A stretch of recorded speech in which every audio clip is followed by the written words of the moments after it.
ഞാൻ ഹൃദയശാന്തതയുള്ളവനാണ് എന്ന് പറഞ്ഞ യേശുക്രിസ്തുവിൻ്റെ നാമത്തിൽ എല്ലാവർക്കും അഭിവാദ്യങ്ങൾ. യേശുക്രിസ്തുവിൽ നിന്ന് നാം പഠിക്കേണ്ടതായി യേശുക്രിസ്തു തന്നെ പറഞ്ഞൊരു കാര്യമാണ്, ഹൃദയ ശാന്തത എന്ന പുണ്യം നിങ്ങൾ എന്നിൽ നിന്ന് പഠിക്കണം.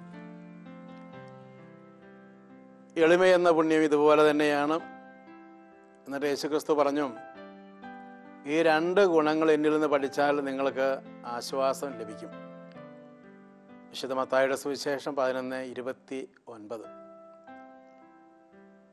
കർത്താവായ യേശുവേ, ഈ വചനം കേൾക്കുന്ന അവസരത്തിൽ ഹൃദയശാന്തത എന്ന പുണ്യം ഞങ്ങൾക്കൊരു അഭിഷേകമായി തരണമേ എന്ന് പ്രാർത്ഥിക്കുന്നു.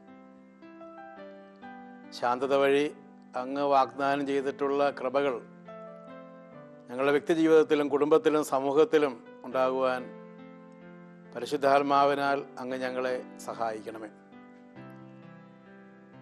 ഈ വചനപ്രഘോഷണം കേൾക്കുന്ന അവസരത്തിൽ നമ്മുടെ നിയോഗങ്ങൾ നമുക്ക് മനസ്സിൽ കരുതാം. പ്രത്യേകിച്ച് ശാന്തത എന്ന പുണ്യം ഒരു അഭിഷേകം പോലെ തരണമേ. വചനം വഴി വാഗ്ദാനം ചെയ്തിട്ടുള്ള രോഗസൗഖ്യം, മറ്റനവധിയായ ഐശ്വര്യങ്ങളും അനുഗ്രഹങ്ങളും എൻ്റെ മേൽ, എൻ്റെ കുടുംബത്തിൻ്റെ മേൽ ചൊരിയണമേ എന്ന് പ്രാർത്ഥിച്ചുകൊണ്ട് നമുക്ക് ഈ വചനം കേൾക്കാം. വിശുദ്ധ മത്തായിയുടെ സുവിശേഷം 11:29.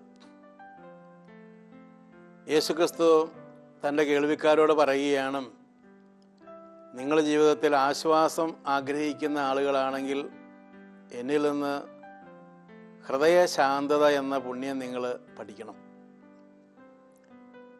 യേശുക്രിസ്തുവിൽ നിന്ന് പല മഹാത്മാക്കളും പഠിക്കാൻ ആഗ്രഹിച്ച ഒരു സുഹൃതമാണിത്. പലരും യേശുക്രിസ്തുവിൽ നിന്ന് അഭ്യസിച്ച ഒരു സുഹൃതമാണിത്. ഇന്ത്യയുടെ രാഷ്ട്രപിതാവ് എന്നറിയപ്പെടുന്ന ഗാന്ധിജി യേശുക്രിസ്തുവിൻ്റെ ശാന്തതയെക്കുറിച്ച് ധാരാളം എഴുതിയിട്ടുണ്ട്. അദ്ദേഹം തന്നെ അത്ഭുതകരമായ പല രീതിയിൽ ക്ഷമിക്കുന്നത് കണ്ട ആളുകൾ അതിശയിച്ചിട്ടുണ്ട്. അപ്പം അദ്ദേഹം പറയാറുണ്ട്, ഇങ്ങനെ ക്ഷമിക്കാനുള്ള കൃപ എനിക്ക് ലഭിച്ചത് യേശുക്രിസ്തുവിൽ നിന്ന് ആണ്. മലയിലെ പ്രസംഗം അദ്ദേഹം പലപ്പോഴും തൻ്റെ ലേഖനങ്ങളിൽ ഉപയോഗപ്പെടുത്താറുണ്ട്. ഒരിക്കൽ അദ്ദേഹത്തെ വേദനിപ്പിച്ച ഒരാളോട് അദ്ദേഹം ചോദിക്കുന്നുണ്ട്, താങ്കൾക്ക് വേദനിച്ചോ? എന്നെ ചവിട്ടിയപ്പോൾ താങ്കളുടെ കാല് വേദനിച്ചോ? ആ ചോദ്യത്തിൽ ഒത്തിരി അർത്ഥമുണ്ട്. പല ആളുകളും അവരുടെ അറിവില്ലായ്മ കൊണ്ടോ ധിക്കാരം കൊണ്ടോ ഒക്കെ മനസ്സിലെന്തോ ഒക്കെ വേദന സൂക്ഷിക്കുന്നത് കൊണ്ടാണ് നമ്മോട് വളരെ ക്രൂരമായി പെരുമാറുന്നത്. അവരുടെ അറിവില്ലായ്മ കൊണ്ടാകാം, അവരുടെ ധിക്കാരം കൊണ്ടാകാം, അവരുടെ ധാർഷ്ട്യം കൊണ്ടാകാം. അവർ മനസ്സിൽ കുറേയേറെ വേദന കൊണ്ട് നടക്കുന്നു. ആ വേദന നമ്മുടെ മേൽ കാണിക്കുകയാണ് ദേഹോപദ്രവമായോ മറ്റു പല രീതിയിലും. അതുകൊണ്ടാണല്ലോ യേശുക്രിസ്തു പറഞ്ഞത്, അവർ ചെയ്യുന്നത് എന്തെന്ന് അവരറിയുന്നില്ല, അവരോട് ക്ഷമിക്കണമേ. കുരിശിൽ കിടന്നുകൊണ്ടുള്ള യേശുക്രിസ്തുവിൻ്റെ പ്രാർത്ഥനയാണ്. നമുക്ക് ഓരോരുത്തർക്കും നമ്മുടെ ജീവിതവുമായി ബന്ധപ്പെട്ടും ചിന്തിക്കാവുന്നതാണ് ഇങ്ങനെ ഒരു കാര്യം. നമ്മെ വേദനിപ്പിക്കുന്നവരെല്ലാവരും എന്തോ മുറിവുള്ളവരാണ്. അവർ ചെയ്യുന്നത് എന്തെന്ന് അവർ അറിയുന്ന പോലും ഇല്ല. ഒരിക്കൽ ഒരാൾ അയാളുടെ മുറിക്കകത്തിരുന്ന് എന്തോക്കെ എഴുതുകയാണ്. ചാരിയിട്ടിരിക്കുന്ന ഗേറ്റ് തട്ടി തുറന്ന് ഒരാൾ അകത്ത് കയറി ഒരു വടി കൊണ്ട് തോട്ടത്തിലെ പൂക്കൾ തല്ലുന്നതായി അകത്തിരുന്നപ്പോൾ അയാൾക്ക് തോന്നി. അയാൾ ഉടനെ ഓടി ഇറങ്ങി വന്നു. ദേഷ്യം കൊണ്ട് അയാൾ ആ വടി ആ വ്യക്തിയുടെ കയ്യിൽ നിന്ന് വാങ്ങിച്ച് വലിച്ചെറിഞ്ഞു. അയാളെ തള്ളി പുറത്താക്കി ഗേറ്റ് അടച്ചു. അതിനുശേഷം വീണ്ടും വന്ന് അയാൾ മുറിയിലിരുന്ന് എന്തോക്കെ എഴുതാൻ തുടങ്ങി. കുറച്ചു നേരം കഴിഞ്ഞപ്പോൾ അയാൾ പുറത്തേക്ക് നോക്കി, ഗേറ്റിൻ്റെ അടുത്തേക്ക് നോക്കി. അയാളെ വേദനിപ്പിക്കുന്ന ഒരു കാഴ്ചയാണ് കണ്ടത്. താൻ ആരുടെ വടി എടുത്തു കളഞ്ഞു. അയാൾ ഗേറ്റിനടുത്തിരുന്ന് നിലം മുഴുവനും തപ്പുകയാണ്. കുറേ അധിക നേരം ഇങ്ങനെ തപ്പുന്നു. ആ പ്രദേശത്തെല്ലാം അകത്ത് എഴുതിക്കൊണ്ടിരുന്ന ആള് അടുത്ത് ചെന്ന് ഗേറ്റ് തുറന്ന് അയാളെ നോക്കി ഒരു സത്യം മനസ്സിലായി. കാഴ്ചശക്തിയില്ലാത്ത, സംസാരിക്കാൻ കഴിവില്ലാത്ത ഒരാളാണ് തൻ്റെ ഗേറ്റ് തുറന്ന് അകത്ത് കടന്ന് അയാൾ നടക്കാൻ ഉപയോഗിക്കുന്ന വടി കൊണ്ട് തോട്ടത്തിൽ തടവിയതെന്ന് മനസ്സിലായി. അയാൾക്ക് വളരെയേറെ ദുഃഖവും പ്രയാസവും തോന്നി. അയാൾ വലിച്ചെറിഞ്ഞ വടി കണ്ടുപിടിച്ച് ആ വടി എടുത്തുകൊണ്ട് വന്ന് ആ അന്ധനായ മനുഷ്യന് കൊടുത്തിട്ട് ക്ഷമ ചോദിച്ച് അയാളെ കുറേ നേരം കൂടെ നടന്ന് നല്ല വഴിയിലാക്കി പറഞ്ഞു വിട്ടു. അതിനുശേഷം അയാൾ തൻ്റെ മുറിയിലെത്തി തൻ്റെ ഡയറിയിൽ ഇങ്ങനെ എഴുതി വെച്ചു, എൻ്റെ പൂന്തോട്ടം നശിപ്പിച്ച ആളൊരു അന്ധനായിരുന്നു. പലപ്പോഴും നമ്മുടെ പൂന്തോട്ടങ്ങളും നമ്മുടെ ജീവിതത്തിലെ ചില മേഖലകളും നശിപ്പിക്കുന്ന ആളുകളും നമ്മെ വേദനിപ്പിക്കുന്ന ആളുകൾ അന്ധന്മാരാണ്, അല്ലെങ്കിൽ ഒരു മാനസികമായി മുറിവേറ്റ ആളുകളാണ്. ക്രിസ്തുവിൻ്റെ സ്നേഹത്തെക്കുറിച്ച് അവർ അന്ധരാണ്. അവർക്ക് ശരിയായ സ്നേഹം എന്താണെന്ന് അറിയാൻ പാടില്ല. അവർക്ക് ശാന്തത എന്താണെന്ന് അറിയാൻ പാടില്ല. അവർക്ക് എങ്ങനെയാണ് അവരുടെ സ്വാർത്ഥതയെ കൈകാര്യം ചെയ്യേണ്ടതെന്ന് അറിയാൻ പാടില്ല. ഇങ്ങനെ പല രീതിയിലുള്ള അറിവില്ലായ്മ കൊണ്ടാണ് പലരും നമ്മെ വേദനിപ്പിക്കുന്നത്. പലരും ധിക്കാരപൂർവ്വം നമ്മോട് പെരുമാറുന്നത്. ഇതുകൊണ്ട് തന്നെയാണ് യേശുക്രിസ്തു ഒരിക്കലും പറഞ്ഞത്, ആരെയും നിങ്ങൾ കുറ്റം വിധിക്കേണ്ട. നമുക്ക് അറിഞ്ഞുകൂടാ അവരെക്കുറിച്ച്. അവരുടെ ജീവിത സാഹചര്യം അറിയാൻ പാടില്ല. അവരെ വളർത്തിക്കൊണ്ടുവന്ന അപ്പനെക്കുറിച്ച് അറിയാൻ പാടില്ല, അമ്മയെക്കുറിച്ച് അറിയാൻ പാടില്ല. അവരുടെ ദാരിദ്ര്യാവസ്ഥയെക്കുറിച്ച് നമുക്കറിയാൻ പാടില്ല. നാം ഒരുപക്ഷെ നമ്മുടേതുപോലെ ആയിരിക്കും അവരുടെയും സാഹചര്യം എന്ന് കരുതിയാണ് അവരെ വിധിക്കുന്നത്. അവരെ ശരിക്കും മനസ്സിലാക്കിയിരുന്നെങ്കിൽ പലപ്പോഴും നാം അവരോട് കൂടുതൽ കരുണ കാണിച്ചേന്. യേശുക്രിസ്തുവിൽ നിന്ന് നാം പഠിക്കേണ്ട വളരെ പ്രധാനപ്പെട്ട ഒരു ഗുണമാണ് ഹൃദയശാന്തത. മറ്റുള്ളവരുമായി ബന്ധപ്പെട്ട് നമ്മുടെ ശാന്തത നശിപ്പിച്ച് കളയുന്ന ചില സാഹചര്യങ്ങളാണ് ഞാൻ സൂചിപ്പിച്ചത്. ഇങ്ങനെയുള്ള സാഹചര്യങ്ങളെ അവധാനപൂർവ്വം ശാന്തതയിൽ നമുക്ക് മനസ്സിലാക്കാനായിട്ട് പറ്റണം. സങ്കീർത്തനം 46:10 പറയുന്നുണ്ട്, ശാന്തമാകുക, ഞാൻ ദൈവമാണെന്ന് അറിയുക. പലപ്പോഴും ദേഷ്യപ്പെട്ട് വായി തോന്നുന്നതെല്ലാം വിളിച്ചു പറഞ്ഞാണ് നാം ഓരോ കാര്യങ്ങൾ കൈകാര്യം ചെയ്യുന്നത്. അത് വീട്ടിലെ സ്വന്തം മക്കളോടാകാം, ജീവിത പങ്കാളിയോടാകാം, അയൽക്കാരോടാകാം, ജോലിസ്ഥലത്താകാം. ശാന്തമായി ദൈവം എങ്ങനെയാണ് ഓരോ കാര്യങ്ങളിൽ ഇടപെടുന്നത് എന്ന് മനസ്സിലാക്കാനായി നാം കാത്തിരിക്കുന്നില്ല. ഈ പ്രശ്നം ദൈവം എവിടെ കൊണ്ട് എത്തിക്കും? ദൈവത്തിന് ഇത് കൈകാര്യം ചെയ്യാനായിട്ട് വളരെ ശാന്തതയുള്ളൊരു മാർഗമുണ്ട്. കാരണം യേശുക്രിസ്തു പറഞ്ഞു, ഞാൻ ഹൃദയശാന്തതയുള്ള ആളാണ്. അപ്പം എനിക്ക് എൻ്റേതായൊരു പദ്ധതിയുണ്ട്. ഇങ്ങനെ ആടി ഉലഞ്ഞെന്നതുപോലെ വരുന്ന ഈ പ്രശ്നത്തെ കൈകാര്യം ചെയ്യാനായിട്ട്. അതുകൊണ്ട് തന്നെയാണ് സങ്കീർത്തകൻ വർഷങ്ങൾക്ക് മുമ്പ് തന്നെ എഴുതി വച്ചത്, ശാന്തമാകുക, ദൈവത്തിന് ഈ പ്രശ്നത്തിൻ്റെ പിന്നിലുള്ള പദ്ധതി മനസ്സിലാക്കാൻ വേണ്ടി ശാന്തമായിരിക്കുക, ദൈവം എങ്ങനെയാണ് ഇടപെടുന്നതെന്ന് കാണാനായി കാത്തിരിക്കുക.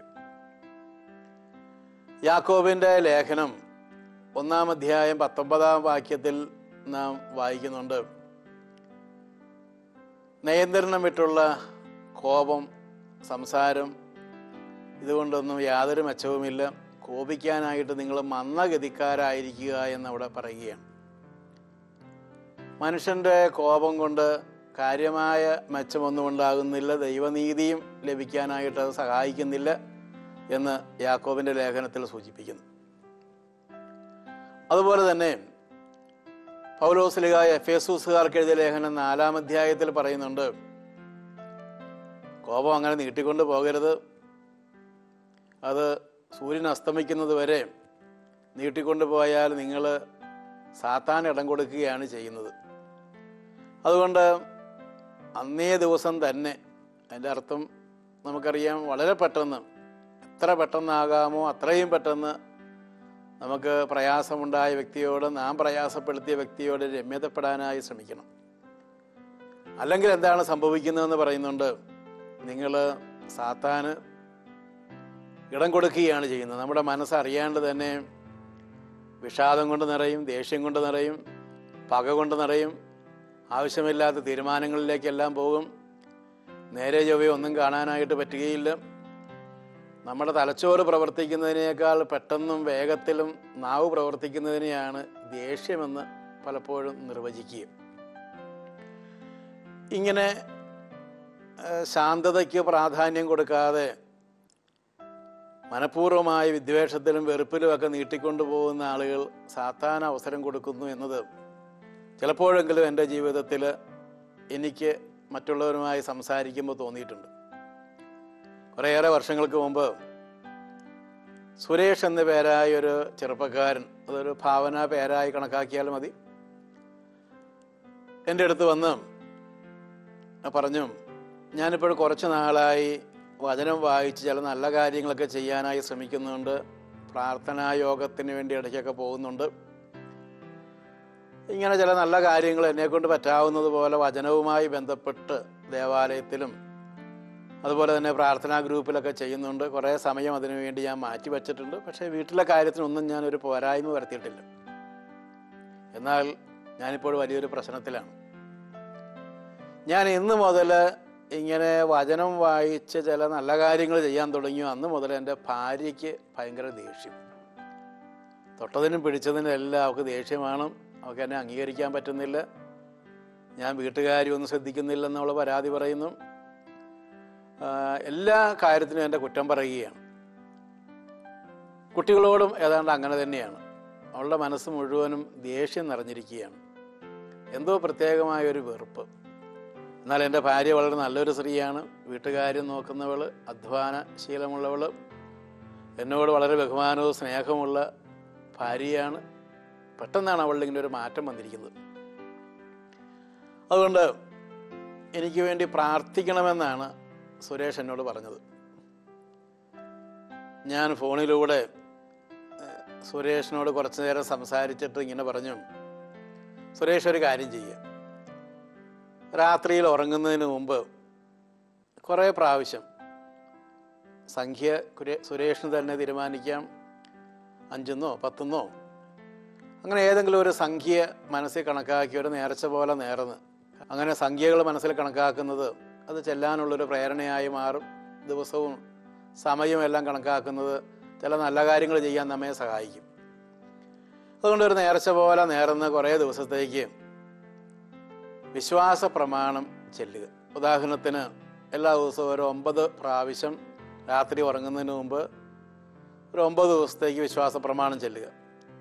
നമ്പർ അതിൽ തന്നെ അത്ര പ്രധാനപ്പെട്ടതല്ലെങ്കിലും ചില കാര്യങ്ങൾ ചെയ്യാനായിട്ട് നമ്മെ അത് സഹായിക്കും. അങ്ങനെ സുരേഷ് ചെല്ലാനായി തുടങ്ങി. ഏതാണ്ട് 10-15 ദിവസം കഴിഞ്ഞപ്പോൾ സുരേഷ് വിളിച്ച് എന്നോട് പറഞ്ഞു, വലിയൊരു അത്ഭുതമുണ്ടായി, എൻ്റെ ഭാര്യയ്ക്ക് പണ്ടുണ്ടായിരുന്ന അതേ ശാന്തമായ സ്വഭാവം തിരിച്ചു കിട്ടി. ഇങ്ങനെയുള്ള ചില സംഭവങ്ങളിൽ നിന്ന് എനിക്കൊരു കാര്യം മനസ്സിലായി. തെറ്റിദ്ധാരണ കൊണ്ടോ സംശയം കൊണ്ടോ എൻ്റെ ഭർത്താവ് ഇങ്ങനെ ആത്മീയ കാര്യങ്ങളിൽ കൂടുതൽ ഇടപെടാൻ പോയി കഴിഞ്ഞാൽ വീട്ടുകാര്യങ്ങളിലൊന്നും ശ്രദ്ധിക്കാതെ വരുമോ എന്നുള്ള ഭയവും സുരക്ഷിതത്വമില്ലാത്ത ചിന്തയും ഭാര്യയിൽ അസ്വസ്ഥതയുണ്ടാക്കും. ആ അസ്വസ്ഥത എങ്ങനെയാണ് കൈകാര്യം ചെയ്യേണ്ടതെന്ന് അറിയാൻ പാടില്ലെങ്കിൽ ദേഷ്യമായി നിസ്സഹകരണമായിട്ട് മാറും. എന്നാൽ പ്രാർത്ഥിക്കാൻ അറിയാമായിരുന്ന, പ്രാർത്ഥനയിൽ വിശ്വാസമുള്ള സുരേഷിനത് ഒരു പ്രാർത്ഥന കൊണ്ട് കൈകാര്യം ചെയ്യാനായിട്ട് പറ്റി. അവരുടെ കുടുംബജീവിതം വീണ്ടും വളരെ നല്ലൊരു കുടുംബജീവിതമായി മാറി. ആ പ്രശ്നം പരിഹരിക്കപ്പെട്ടു. ഇങ്ങനെ പല കാര്യങ്ങളും വളരെ ശാന്തതയിൽ പ്രാർത്ഥനാപൂർവം കൈകാര്യം ചെയ്യാനായി പറ്റും.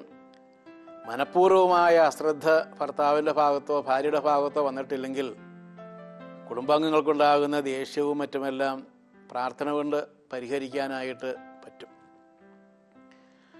ഏതായാലും പൗലോസ്ലീഹ പറഞ്ഞിരിക്കുന്ന കാര്യം, ദേഷ്യം മനസ്സിൽ നീട്ടിക്കൊണ്ടു പോകുന്ന ആളുകൾ ഏതോ ഒരു സാത്താനാൽ പിടിക്കപ്പെട്ട അവസ്ഥയിലേക്ക് വരുന്നു. അവരുടെ സ്വസ്ഥത നഷ്ടപ്പെട്ടു പോകുന്നു. നേരെ ചെവ്വേ ഒന്നും ചെയ്യാനായി പറ്റുന്നില്ല. ആവശ്യമില്ലാത്ത കാര്യങ്ങൾക്കെല്ലാം ദേഷ്യമുണ്ടാകുന്നു.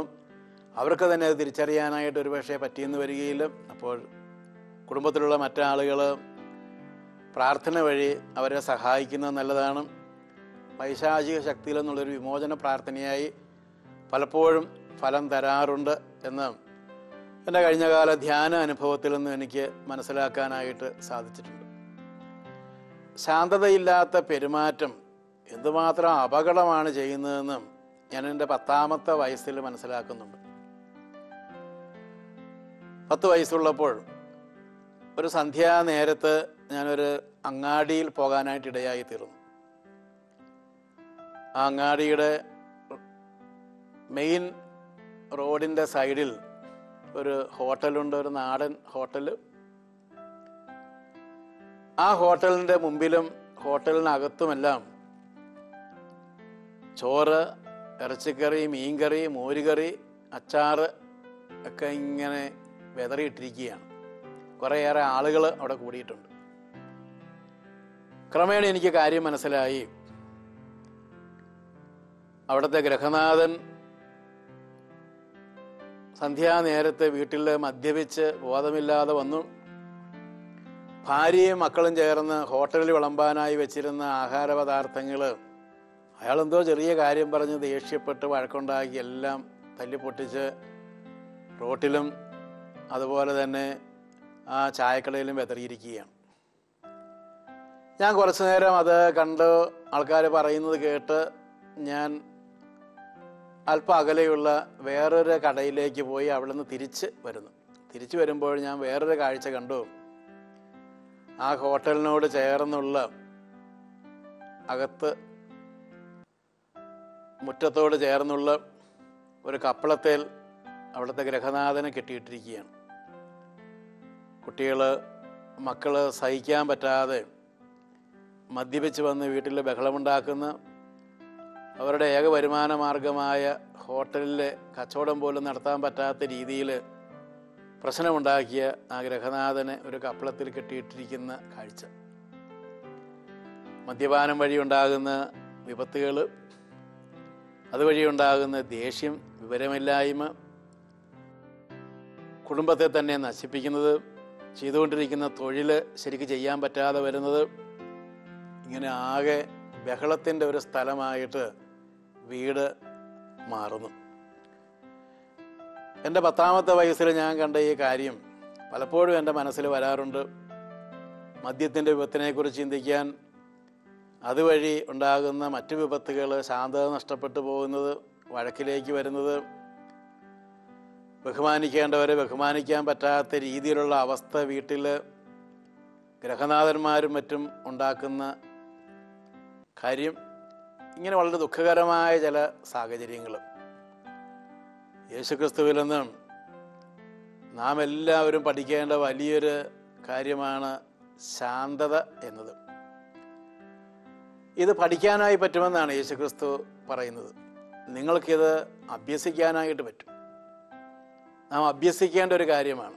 പൗലോസ്ലീഹ തിമോത്തിക്ക് എഴുതുന്നുണ്ട് എങ്ങനെയാണ് നാം നല്ല ഗുണങ്ങൾ അഭ്യസിക്കുന്നതെന്ന്. 1 തിമോത്തി 4:8 അദ്ദേഹം എഴുതുകയാണ്, ശാരീരികമായ പരിശീലനം കൊണ്ട് കുറേ മെച്ചമുണ്ട്. അങ്ങനെയാണെങ്കിൽ ശാന്തതയെ അഭ്യസിക്കാനായി ആഗ്രഹിക്കുന്ന ആളുകൾ അവർക്ക് മദ്യപാനം തുടങ്ങിയ ദുശ്ശീലങ്ങളുണ്ടോ ഇല്ലയോ എന്ന് ആദ്യമേ പരിശോധിക്കണം. ഭാര്യയോട് ഭയങ്കരമായ ദേഷ്യം, ഭർത്താവിനോട് ദേഷ്യം, അവരാദ്യമേ തന്നെ പരിശോധിക്കണം, എനിക്ക് എന്തെങ്കിലും ദുശ്ശീലമുണ്ടോ, എനിക്ക് വേറെ ചില ആളുകളോട് ചില താല്പര്യവും ബന്ധമൊക്കെ ഉള്ളത് കൊണ്ടാണോ എൻ്റെ ജീവിത പങ്കാളിയോട് എനിക്ക് ഇത്രയേറെ ദേഷ്യമുള്ളത്. ചില ദുശ്ശീലങ്ങളുണ്ടെങ്കിൽ ദേഷ്യമുണ്ടാകാനുള്ള സാധ്യതയുണ്ട്. ചില പാപങ്ങൾ നമ്മളുണ്ടെങ്കിൽ അത് മറച്ചു വയ്ക്കാനുള്ള ശ്രമത്തിലോ മറ്റേതോ ശ്രമത്തിൽ നാം ശാന്തത നഷ്ടപ്പെട്ടവരായി മാറിയതിരിക്കും. അതുപോലെ തന്നെ മദ്യപാനം വഴിയും നമ്മുടെ സുബോധം നഷ്ടപ്പെട്ടു പോകാനും ദേഷ്യപ്പെടാനും ഒക്കെയുള്ള സാധ്യത ധാരാളം പേർക്കുണ്ടെന്ന് പല അനുഭവങ്ങളിലൂടെയും നമുക്കെല്ലാവർക്കും അറിയാവുന്നതാണ്. അതുകൊണ്ട് ശാരീരികമായ പരിശീലനത്തിന് എവിടെ നിന്നാണ് എനിക്ക് ദേഷ്യം വരുന്നത്, ദേഷ്യം വരാനുള്ള കാരണം എന്താണ്, എൻ്റെ തന്നെ പാപജീവിതമാണോ, എൻ്റെ സ്വാർത്ഥതയാണോ, എൻ്റെ ചില ദുശ്ശീലങ്ങളാണോ, മദ്യപാനം തുടങ്ങിയ കാര്യങ്ങളാണോ, ഇത് പഠന വിഷയമാക്കുകയും ശാരീരികമായ പരിശീലനത്തിനും ചില മാറ്റങ്ങൾക്കും അങ്ങനെയുള്ള വ്യക്തികൾ തീർച്ചയായും തയ്യാറാകണം. അതിനുശേഷം പൗലോസ്ലീഹ തിമോത്തിക്ക് എഴുതുകയാണ്, ശാരീരികമായ പരിശീലനം കൊണ്ട് എല്ലാമായി എന്ന് കരുതാൻ പറ്റുകയില്ല. പരിശുദ്ധാത്മാവ് നൽകുന്ന പരിശീലനം അതിനേക്കാളെല്ലാം വളരെ ഉന്നതമാണ്. അതുകൊണ്ടാണ് പൗലോസ്ലീഹ ഗലാത്യർക്ക് എഴുതിയ ലേഖനം 5-ാം അധ്യായം 22-ാം വാക്യത്തിൽ പരിശുദ്ധാത്മാവ് ഒരാൾക്ക് തരുന്ന പരിശീലനത്തെക്കുറിച്ച് പറയുന്നത്. പരിശുദ്ധാത്മാവ് ഒരു വ്യക്തിക്ക് ക്ഷമ തരും, സ്നേഹം തരും, ശാന്തത തരും, നന്മ തരും, ആത്മ സംയമനം തരും.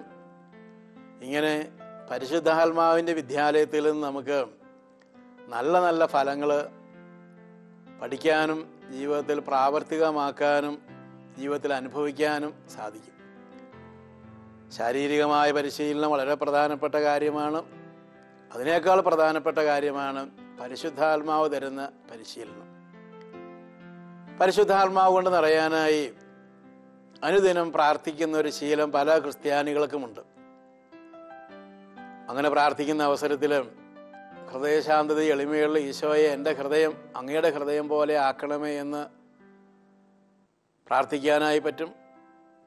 അങ്ങനെയുള്ള ചില ജപമാലകൾ തന്നെ ചെല്ലുന്ന ശീലം പല ആളുകൾക്കും നന്നേ ചെറുപ്പത്തിലെ തന്നെ കിട്ടിയിട്ടുണ്ട്. ഹൃദയശാന്തത എളിമയുള്ള ഈശോയെ എൻ്റെ ഹൃദയം അങ്ങയുടെ ഹൃദയം പോലെ ആക്കണമേ, അങ്ങയ്ക്കുണ്ടായിരുന്ന അതേ ശാന്തത എനിക്ക് തരണമേ. ശാന്തത നഷ്ടപ്പെട്ടു പോയാൽ നമ്മുടെ സ്വാഭാവികമായ പല കഴിവുകളും നമുക്ക് ഉപയോഗിക്കാനായിട്ട് പറ്റിയെന്ന് വരികയില്ല. അതുമാത്രമല്ല, കോപം, ശാന്തതയില്ലാത്ത പെരുമാറ്റം പല രോഗങ്ങൾക്കും കാരണമായി മാറും. നമുക്ക് യേശുക്രിസ്തുവിൽ നിന്ന് ഈ വലിയ സുഹൃതം അഭ്യസിക്കാനായി തീരുമാനമെടുക്കാം. ഞാൻ ഹൃദയശാന്തതയും എളിമയുമുള്ളവനാണ്. എൻ്റെ പക്കൽ വരിക, നിങ്ങൾക്ക് ശാന്തത ഞാൻ തരാം. ശാന്തത അഭ്യസിക്കുവാനായി പരിശുദ്ധാത്മാവിൻ്റെ സഹായത്തോടു കൂടെ നമുക്ക് ശ്രമിക്കാം. മറ്റൊരു കാര്യവും കൂടി ഈ അവസരത്തിൽ ഓർക്കുന്നത് നല്ലതാണ്. ശാന്തത എന്ന് പറയുന്നത് മനസ്സിൽ തോന്നിയ ദേഷ്യമെല്ലാം വെറുതെ ഉള്ളിൽ ഒതുക്കുന്നത് മാത്രമല്ല. അത് പലപ്പോഴും അപകടകരമായൊരു സാഹചര്യം ഉണ്ടാകും.